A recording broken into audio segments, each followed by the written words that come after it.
교수님, 요새 전세 사기 네, 온통 신문 머리 기사를 차지하고 있어요. 맞습니다. 예. 이 피해 규모가 얼마나 되는 건지, 상황이 얼마나 심각한 건지 좀 궁금하거든요. 일단 인천 미추홀과 지금 이제 다 부각돼서 알고 계실 텐데요. 거기만 제가 알기로는 2,000세대 좀 가까운 곳이 한 2천억 정도 이상, 3천억까지 예상하고 있고, 이제 밝혀진 건 현재 경찰 수사로는 한 2,200억까지 나왔고요. 근데 미추홀구만 볼 것이 아니라 사실 그 뒤로 뭐 대전, 뭐 부산 할 것이 계속 나오잖아요. 근데 그거를 어느 국회의원인가 방송국에서 미리 체크한 수치를 제가 봤는데요. 네. 전국에 그러니까 이제 전세가율이 좀 높은 지역 있지 않습니까? 그 지역을 좀 체크해가지고 자금 조달 계획서 뭐 이런 거 체크해가지고 미리 추산한 어떤 데이터를 좀 본 적이 있는데요. 네. 공영방송이었던 것 같은데 거기서 추산하는 게 만약에 다 터진다 그러면은 2023년 말 4년 한 상반기까지 1조 한 3천억까지 예측을 하더라고요. 예. 그러니까 사실 좀 큰 문제죠. 그래서 제가 볼 땐 심각한 건 분명하다. 이것은 이제 이제서야 이제 공론화된 게 그나마 조금 안타까운 어떤 선택하신 분들 덕분에 이게 이제 사회 여론이 일어나면서 그나마 지금이라도 늦었지만 다행이라고 생각합니다. 예. 이게 이제 사실상 문제가 분명히 될 거라고 생각하고 이런 일이 벌어진 것도 물론 문제지만 네. 사실은 그런 거랑 전혀 관계없이 예를 들어서 임대차 3법 이후에 갑자기 네. 뭐 전세가가 치솟아 가지고 네. 비싸게 들어갔는데 이제 그 다음에 집값이 떨어져 가지고 맞아요. 결국은 이제 우리가 흔히 얘기하는 깡통 전세가 돼 네네. 버리고 이런 게 뭐 한두 곳이 아닐 텐데 이게 그렇죠. 어떻습니까? 이게 뭐 결국 시간 문제일 뿐입니까? 어떻습니까? 이건 뭐 저도 작년부터 말씀을 드렸었는데 역전세는 날 거라고 본 것처럼 똑같은 결론이죠. 역전세가 났는데 만약에 주인이 보증금을 돌려줄 능력이 안 되거나 문제가 생기면 당연히 지금 이런 사고가 나는 거죠. 예. 근데 더 나쁜 것은 이제 의도적으로 사기 행위를 한 사람들은 정말 건질 수 있는 게 한 푼도 없는 경우도 많지 않습니까? 그래서 진짜 이건 사회 범죄인데 이게 이제 뭐 법의 어떤 사각지대를 활용해 가지고 안 좋은 사람들이 안 좋은 일도 했는데요. 제가 볼 때는 이 터지는 건 뭐 시간의 문제가 아니라 그냥 원래 프로세스에 들어있던 겁니다. 근데 정부가 이제 대책을 작년 빌랑 사건 때 좀 더 신중하게 생각해야 되는데 이쪽 부분보다는 사실 항상 약자에 대한 법이나 관리에 대해서는 좀 정치하시는 분들이 좀 약하잖아요. 좀 뭐 진짜 온 뭐 정신을 기울여서 하시는 경우는 제가 보지 못했고 그게 이제 결국 터져가지고 지금 정치권이든 정부든 지금 곤욕을 치르고 있는데요. 임대차 사법도 분명히 한몫을 했는데 저는 그 원인을 들여다보면 그 전세 대출입니다. 그 사고가 주택도시보증사 2015년도에 설립이 됐는데요. 그 전에는 이렇게 사고가 많지 않았어요. 전세 대출이 나오면서 전세 가격이 올라간 데다 거기다 또 말씀 주신 임대차 3법으로 또 올라갔잖아요. 그게 이중으로 이게 집가격 거품이 된 거예요, 제가 볼 때. 그 상태에서 이제 이것을 활용한, 전세 대출을 활용한 이게 사기라고 보거든요, 저는. 그래서 사실 이거는 이미 수순에 우리가 2021년도 말이 피크였거든요, 전세 가격이. 2021년도 말이 피크였고 2022년 상반기로 가면서 약간 진정됐어요. 예. 그럼 2022년도에 계약한 분들은 만기가 언제예요? 2024년이거든요. 그러니까 올해 한 해 계속될 거라고 보고 저는 최악의 경우는 내년 상반기까지 이어질 거다, 이것이. 그나마 이게 대책이 나와서 좀 낫다고 생각합니다. 예. 지금 정부가 뭐 매입해서 임대하겠다. 네네. 뭐 경매할 때도 우선권을 주겠다. 뭐 저리로 대출해 주겠다. 이런 대책들을 네. 내놨어요. 네. 효과가 좀 있을 걸로 보십니까? 어떻습니까? 네, 일단 일시적인 처방은 된다고 봅니다. 일시적인 처방은, 근본적인 처방은 안 되지만요. 일단 우선 매수권 제도의 어떤 뭐 결함들은 다 있습니다. 완벽하지 못해서 추진하면서 할 수 있는데 사실 정부가 손을 놓는다면 더 위험이 크겠죠. 그러나 그나마 이제 정부가 매입해서 임대하겠다. LH에서 이미 예산이 있거든요. 몇 조. 그걸 투입하면 되는데 그 금액의 문제점이라는 세사 문제들이 있습니다. 예를 들면 LH는 지침에 2억 이하의 주택이 이렇게 한정되어 있는데 3억인 주택의 보증금이 만약에 2억 2천이다. 그럼 못 되거든요. 예. 이런 부분들을 다 디테일하게 바꿔야 되는데 좀 시간이 걸릴 것 같고 일단 방향성은 정해진 것 같고 우선 매수권도 문제가 뭐냐면 매수권을 주면 사면 뭐예요? 돈이 있어야 되지 않습니까? 근데 그걸 다시 대출을 받아야 되거든요. 경매 피해자가. 그리고 또 여기서 문제는 또 이미 낙찰된 분들 있잖아요. 예. 그분들은 구제를 안 하고 이분들은 구제가 되잖아요. 또 형평성 문제도 있고 이런 조금 풀어야 될 숙제들은 있지만 근본적인 대책은 아니지만 일단은 이 급한 불은 꺼야 될 거 아니에요. 불이 났으면. 불은 일단 껐다고 보는데 그 다음에 이제 어떻게 이제 처리 나가자가 좀 숙제라고 하는데 제가 볼 때는 일단은 우선 매수권도 잘한 제도고 원래 다른 공공임대건설이나 매입임대 사업자 이런 데 있었습니다. 우선 매수권이. 네. 여기까지 확대한 거 잘했다고 생각합니다. 그래서 이 정책은 좀 더 구체화시키면 도움이 될 것 같습니다. 자, 이제 더 이상 이런 문제가 없기를 바라는 차원에서 네네네. 자, 이번에 특히 문제가 된 인천 미추홀 예. 이 수법이 어떻게 되는 겁니까? 뭐 한마디로 이런 표현이 적시하자면 짜고 치는 고수도 그거를 뭐 대놓고 한 것이 아니라 미리 다 사전에 저는 공모했다고 봐요. 그 업자와 공인중개사와 금융기관도 꼈다고 저는 개인적으로 보고 있습니다. 네. 뭐 이런 부분들을 제가 들은 얘기가 있는데 이 얘기를 들으면 이해가 되실 거예요. 은행들이 은행은 예대 마진으로 수익을 창출하고 운영하지 않습니까? 예. 그럼 대출을 많이 해야 은행이 수익이 많이 나잖아요. 근데 이제 정부의 그 전세대출 제도를 활용 내지는 악용해서 가짜 거래를 하나 만들어 놓으면 대출 금액이 올라가잖아요. 네. 그럼 어느 지점에서 지점장이 대출 액수를 올리는데 10집을 갖다 20%씩 올리면 120집, 실적이 120%로 올라가잖아요. 그런 또 욕구도 있습니다. 대출 점수가 많아야 점수가 올라가 인사고가 좋아지잖아요. 그런 제가 정보도 받았거든요. 솔직히 제보를. 그러니까 온갖 그 자본주의에 물든 사람들의 탐욕이 조직적으로 움직여가지고 한 예가 미추홀 수법이라고 보시면 됩니다. 공인중개사부터 해서 업자부터 바지부터 다 껴가지고 이거는 뭐 전형적인 뭐 조직적인 저라고 보시면 됩니다. 예. 예를 들면 이런 거죠. 미추홀구에 예를 들면 새 집이다. 그쪽이 이제 좀 약간 슬럼화된 지역이 있거든요. 구주택이 많고 재개발 지역이 많은 곳들인데 신축이 나왔는데 시세가 한 1억 정도라고 가정을 할게요. 예. 시세가 1억인데 정부의 전세 대출이 이게 뭐 2억까지 됐었거든요. 예. 그러니까 예를 들어서 주택도시보증공사에서 허용 한도가 공시가격의 150%하고 전세보증이 90%예요. 계산하면 126%가 나오는데 그럼 1억이면 1억 2천까지 대출도 가능한 스토리가 되는 거예요. 그러면 이거를 예를 들어서 매매 거래 계약을 하나 해요. 저하고 이렇게 가장으로. 그럼 이게 2억이 되잖아요. 거래가. 그럼 실제는 1억인데 2억으로. 네, 예. 2억으로 매매 시세가 하나 잡히면 이걸 가지고 임차인을 뒀을 때 전세 대출을 신청할 때 금액이 1억 8천까지 되니까 예. 자연스럽게 1억 8천의 집값으로 오르는 거예요. 이게 이제 계속 업이 댕겨서 이제 2, 3억 돼서 올라가는 게 주로 이제 사고가 돼서 3억 이하에서 나는 거거든요. 한도가 전세가 그쪽이니까. 이 수법을 가지고서 전혀 1억, 1억 2천짜리 시세를 갖다가 3억대로 올리다 보면 그게 이제 집값을 오버하는 전세보증금이 되고 지금처럼 부동산 하락기가 되면 집값이 제자리를 찾아오잖아요. 그러니까 이게 깡통 전세로 바뀌는 순간부터 이제 일이 터지기 시작하는 겁니다. 예. 그렇다고 하면은 저는 그러니까 이거를 전세 사기라고 하는 게 맞냐라는 이제 생각을 했는데 네. 그게 만약에 맞다 그러면 정말 이게 사기네요. 근데 저는 조직적인 사기라고 저는 개인적으로 보고 있습니다. 뭐 저희 천안에서 그 오피스텔 그 부분은 뭐 자기들이 그냥 사서 집값 오를 거라 생각하는데 전혀 아닙니다. 부동산 저도 30년을 해봤는데 1층 부동산 분들 다 얘기를 들어보면 그거 다 압니다. 다 심증 가나 물증이 없다 그러는데 찾으면 물증 나옵니다. 제가 볼 때 포렌식 뭐 그런 거 있잖아요. 100% 나온다고 저는 예측하고 있습니다. 솔직히 개인적으로. 지금 사실은 이제 공인중개사 아마 개입됐을 거라고 말씀하셨는데 네네네. 경찰이 이게 이제 범죄단체 조직죄로 엄벌하겠다 이렇게 얘기를 했어요. 예, 맞죠. 예.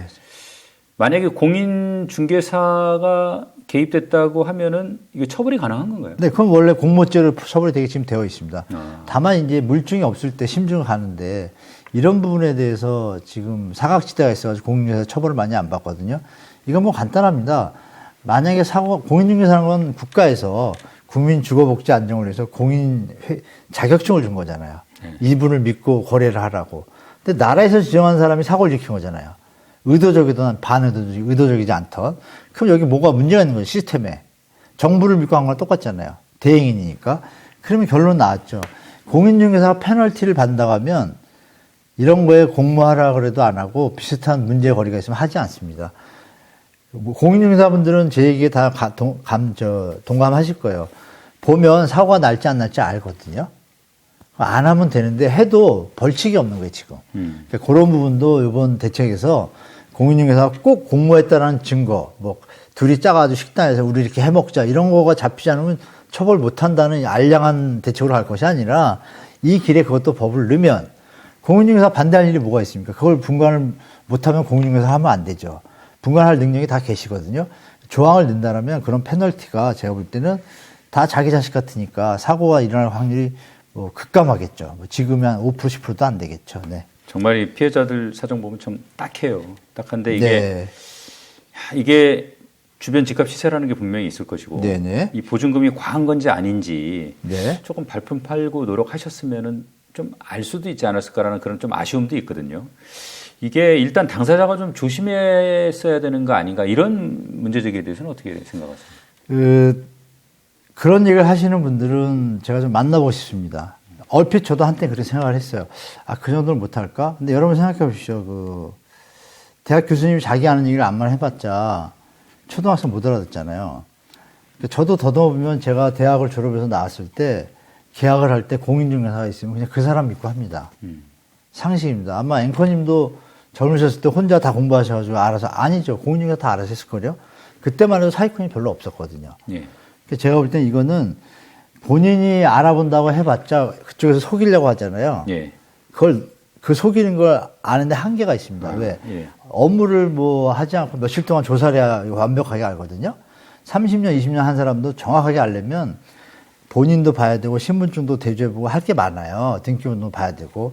그 단순하게 못합니다. 그래서 이거는 사실 이렇게 말씀하시는 거는 현장의 현실을 모르시고 하시는 말씀이다라고 말씀드리고 이건 사실 공인중개사가 사실은 케어하고 조금 보호해줘야 하는 대목이라고 좀 말씀드릴게요. 그러니까 공인중개사는 분명히 주변 집값 시세가 새 집도 1억인데 네. 헌집이 2억이면은 야 이거는 좀 분명히 문제가 있다. 이런 걸 다 공인중개사는 사실 안다는 거죠. 네, 알고 있는데다가 만약에 사고가 나면 저 보증금 못 찾을 수 있겠구나도 이미 다 압니다. 아는데 법에 없으니까 그냥 사인해 줍니다. 수수료 받고 귀책 사유가 없으니까 그런 거를 조금만 국가에서 제어를 해준다라면 사전에 막을 수 있는 게 많다고 말씀드리겠습니다. 예. 교수님, 이 깡통 전세 문제 한번 좀 근본적으로 왜 이런 문제가 생기는 건지 특히 요즘에 살펴볼 필요가 있을 것 같은데요. 교수님은 예. 어떻게 보세요? 저는 어떻게 보는 게 아니라 예전부터 말씀을 드렸었고요. 네. 이거 분명히 이런 일이 터질 거라고 뭐 그건 이제 데이터에 나와 있습니다. 어떻게 나와 있냐면 우리가 이제 허그라는 기관에 전세보증보험 사기 문제 이렇게 데이터가 있잖아요. 예. 그러면 그 전에 이제 전세 사기 데이터가 있습니다. 전세 사고. 그 데이터를 보면요. 2015년도 이전에는요. 그 건수도 작고요. 네. 건수도 작고 금액도 거의 뭐 20억, 30억 수준이에요. 네. 전국을 해도. 근데 그게 갑자기 2016년, 17년부터 급증합니다. 그 전세 대출이 그때부터 폭증했거든요. 네. 박근혜 정부 때 3억인 것 같다 5억까지 올려줬습니다. 그럼 거기서 논리가 성립되기 시작하죠. 그냥 예전처럼 5천 1억만 했으면 되는데 그러니까 2, 3억짜리 빌라에 말씀드린 대로 전세 자금 1억짜리 집이 있는데 전세 자금이 2억까지 돼요. 그러면 다 담합해서 2억 받자 그러면 집값이 2억이 되고 2억이 전세 대출 받으니까 청년이나 이런 분들 중에서 사인만 하면 되잖아요. 대출 이자가 또 싸요. 네. 그러니까 2억 바꾸니까 집값은 2억 5천으로 올라가잖아요. 원래 1억인데 시세가. 근데 그걸 만약에 정부에서 또 3억을 대출해주면 어떻게 되겠어요? 점점 올라가는 거군요. 근데 그 일이 실제로 벌어진 겁니다. 그래서 5억까지 대출해줬어요. 어마어마한 거죠. 묻지도 않고 따지도 않고. 이게 이제 저는 이제 출발점이라고 보는 거죠. 그래서 지금도 늦지 않았다. 집값의 거품도 일으키고 이런 사고에 일으키는 원흉이 전세 대출이다. 왜 민간 시장에 국가가 껴가지고 시장을 왜곡시켜요? 저는 이거 아주 나쁜 정책이라고 봐요. 안 껴도 되는데. 그리고 보세요. 은행이 전세 대출 자금을 대행해서 팔고 MBS로 다시 국가 가져가요. 손해가 나면 또 우리가 낸 세금으로 또 메꿔요. 이게 뭐 하는 액션. 이 포트폴리오나 이 알고리즘이 전혀 문제가 많은 거를 누구나 알고 있는데 저는 뭐 몇 년 전부터 계속 말씀을 드렸고 이제 가시화 됐으니까 지금 말씀 주신 대로 전세 대출이 문제가 많다. 이거를 예전에 70년대, 80년대는 서민 및 금융지원에 관한 법률에서 파산을 하거나 청년들이 집을 얻어야 되는데 어려울 때 그때 이제 사다리 역할을 해주는 뭐 1,000, 2,000 이 정도였거든요. 집값에 전세값이 한 30% 이렇게. 예. 이런 제도로 환원돼야 된다고 말씀드리겠습니다. 이게 결국은 세입자들을 도와주겠다고 했는데 결국은 뭐 결과적으로는 전세 사기도 나오고 집값도 끌어올리고 네. 뭐 이게 천일에 칠면조죠. 대출이 낮다고 하더라도 네. 사실 뭐 공짜는 아니지 않습니까? 갚아야 되는 거니까. 갚아야 되는 수준이 아니라 완전히 뒤통수 치는 수준이죠. 젊은 층들한테. 왜냐하면 이 전세 대출이 없으면 전세값이 안 오를 거고, 그렇죠? 전세값이 안 오르면 내가 벌어서 이자도 안 내고 전세를 얻을 수 있는데 이자라는 게 들어가서 알량하게 빼가는 거잖아요. 이자를. 근데 알고 보니까 이 전세값이 받쳐주는 게 집값이니까 나중에 집 살 때 들어가는 비용은 더 많아지잖아요. 도움이 되는 건 사실 하나도 없는 거예요. 엄밀히 보면. 근데 그거를 전세 대출이 없으면 전세를 어떻게 얻냐라는 자본주의 그 시장적인 논리로 이거 세뇌가 된 거죠. 지금 우리 전 국민이. 지금은 이제 깨칠 때가 됐다고 봅니다. 이 사건이 제가 볼 땐 대한민국의 어떤 앞날을 위해서 좀 좋은, 좀 죄송한 얘기지만 좋은 계기가 될 것 같습니다. 제가 볼 때. 교수님 보시기에는 지금 시기에 전세 대출은 없애는 게 맞다고 보세요? 그건 정말 악마의 디테일입니다. 제가 심하게 말씀드리면. 그건 절대 서민을 위한 게 아닙니다. 금융기관과 기득권을 위한 정책입니다. 100%. 그렇게 말씀드리겠습니다. 지금 뭐 증명할 수 있습니다. 나중에 제가. 네. 알겠습니다. 네. 지금 무서워서 이제 전세 못 들어가겠다. 네네. 전세 포비아. 네. 예. 그럼 이제 월세가 좀 늘어가는 거겠죠? 결국은. 예. 전세제도 자체에 대해서는 지금 교수님은 어떤 생각 갖고 계세요? 그건 좋다고 봅니다. 왜냐하면 그게 저는 개인적으로 그걸 어디서 보냐면 6.25 때 우리가 정부나 능력이 없고 그때 뭐 금융기관이 없었잖아요. 그러니까 지분이 있어야 되고 사람은 되니까 서울에 집을 지어야 되는데 집 질 돈이 없어요.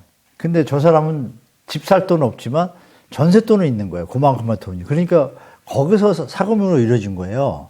개인 간에 좋은 뜻으로 민간 금융에서 스스로 잘해서 우리가 좋게 만든 제도예요. 예. 전세 사는 사람은 월세 이자를 안 내면서 거주 안정을 취하면서 돈을 모으면 되고 사다리 역할을 했죠. 근데 거기 왜 정부가 낍니까? 쓸데없이. 잘 하고 있는데. 그죠? 이건 정부가 아주 잠시다가 보고 전세 포비아가 생긴 거는 지금 이런 전세 대출로 인해서 집값이 거품이 되고 사기꾼들이나 이런 문제들이 터지잖아요. 집값이 하락해도 그냥 거기서 살 수 있었단 말이에요. 예전에는 쉽게 말하면. 언젠가 집값이 다시 오르니까. 지금 투자와 투기 이게 시간이 어떤 순환이 너무 빠르다 보니까 이런 문제가 사회 문제가 되는 거죠. 만약에 전세 대출이 안 끼고 있는 상태였다라면 예전처럼 서로 아는 상태에서 계약을 했어요. 전세 가격이 8천인데 집이 1억 5천인데 진짜 난리가 나가지고 집값이 8천이 아니라 7천이 됐다고 칠게요. 근데 그 범주가 한계가 있잖아요. 더 내려오진 않거든요. 근데 지금 전세 대출이라는 거는 거품이잖아요. 이게 문제가 되는 거지. 만약에 이럴 때 1, 2천 갭이니까 어떤 일이 벌어지겠어요? 내가 조금 더 살게 돈 모아서 좀 갚아줘. 이게 되잖아요. 네. 지금 그게 아니잖아요. 그거의 기본적인 원인 제공이 전세 대출이라고 저는 강력하게 주장하는 거죠. 그게 없다라면 안정적인 시장 가격이 될 거고 주택 가격도 안정적인 선에서 투자도 갭 투기가 없어지잖아요. 정상적인 투자가 되겠죠.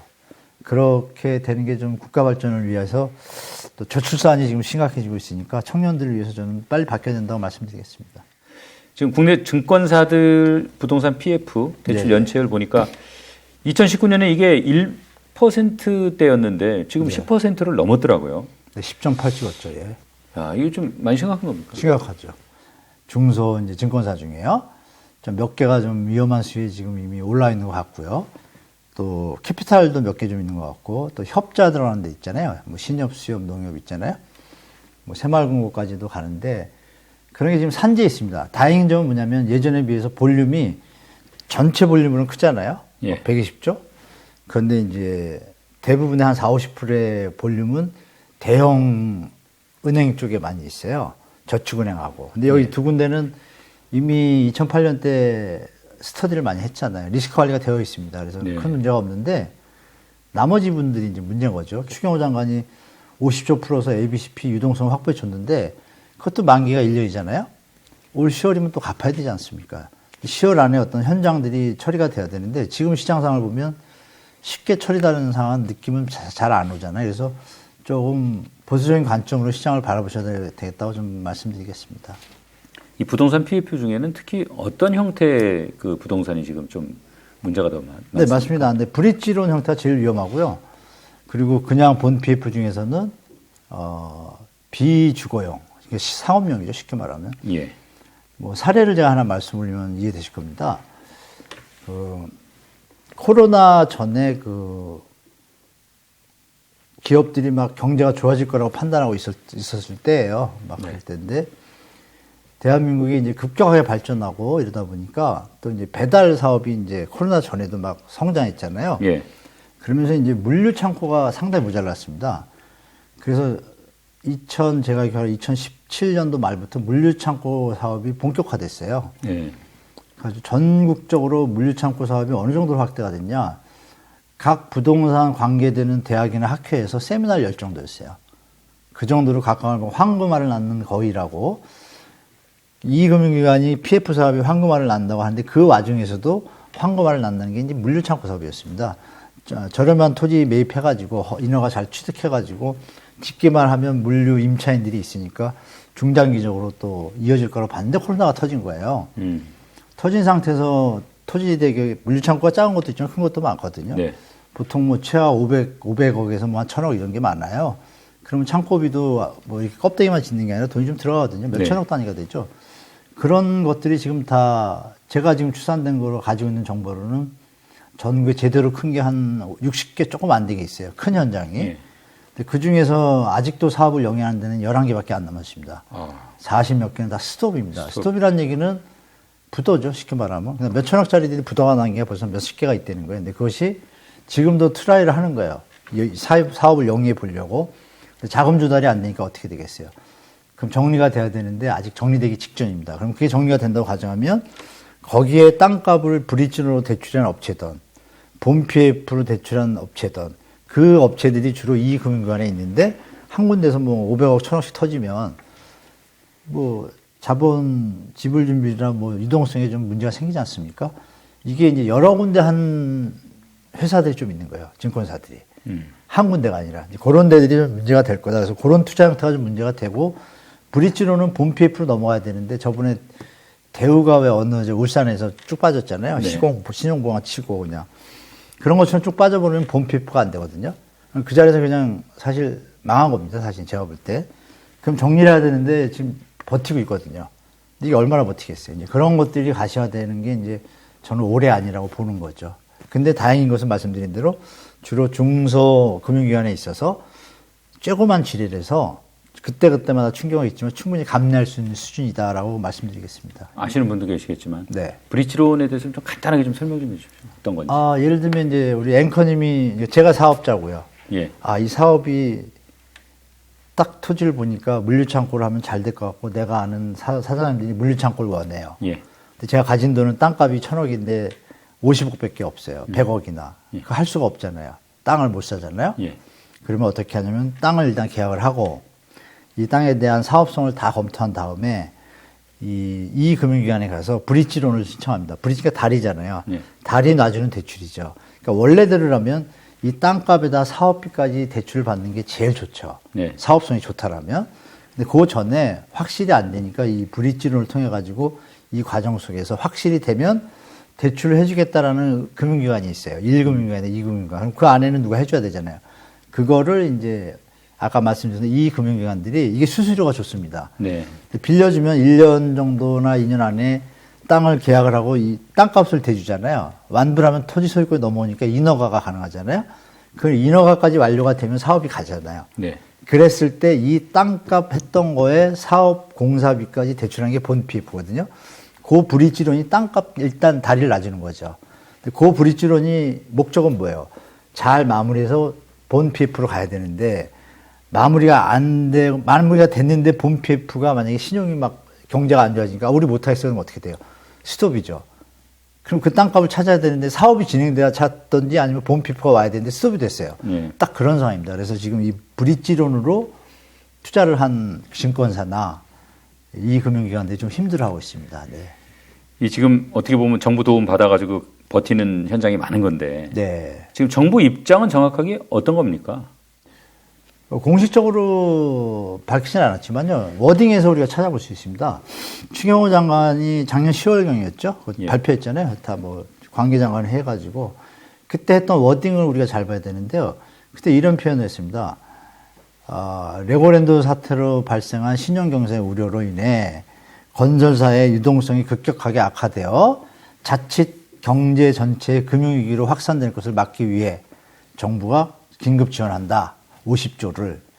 그러면서 말이 뭐였냐면 이겁니다. 우량 현장에 대하여 점쩌쪽 합니다. 답 나왔죠.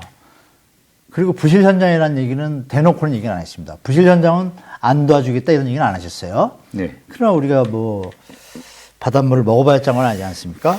그럼 결론은 뭐예요? 우량 현장은 아까우니까 지원해주고 유동성 경색이니까 부실전장은 어떤 의미예요? 시세가 지금 1,000원인데 이거를 돈을 더 벌겠다고 1,500원에 파는 걸 전제로 사업 계획을 잡았으니 이건 답이 없잖아요. 끝으로 가도 집값이나 부동산이 올라가야 되는데 상황이 이렇지 않으니까 이것들은 어떻게 해요? 정부에서도 못 도와주겠다는 얘기를 이제 돌려서 펴냈다고 보시면 되겠습니다. 그런 현장들은 결국 이제 정리가 되는 수준으로 가지 않을까 보고 있습니다. 예. 오늘 말씀 고맙습니다. 네네.